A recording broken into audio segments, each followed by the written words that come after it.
Почитувајќи ги законските надлежности во локалниот економски развој, општина Кочани почнува активности за усагласување на потребите од стручен кадар за бизнис секторот со помош на програмите за обука и преквалификација, како и активните мерки за вработување од Агенцијата за вработување. Со цел да се подобри понудата и конкурентноста на пазарот на труд во општината, за почетокот на февруари градоначалникот Николчо Илиев иницира средба со представници од бизнис секторот и од Агенцијата за вработување.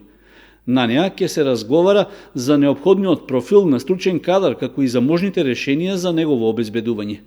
Општината веќе испратила покана за соработка до бизнис секторот, кој преку внатрешна анализа треба да ја согледа потребата од профили на стручен кадар, што е неопходен за функционирање и унапредување на производството.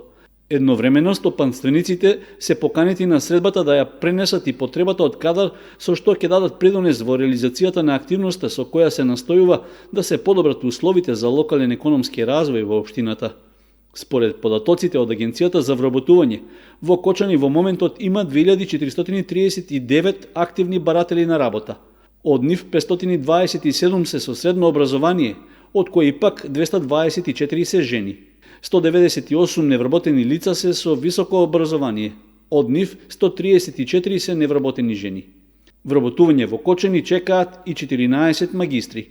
Останатите невработени лица се без образование или пак со завршено основно образование.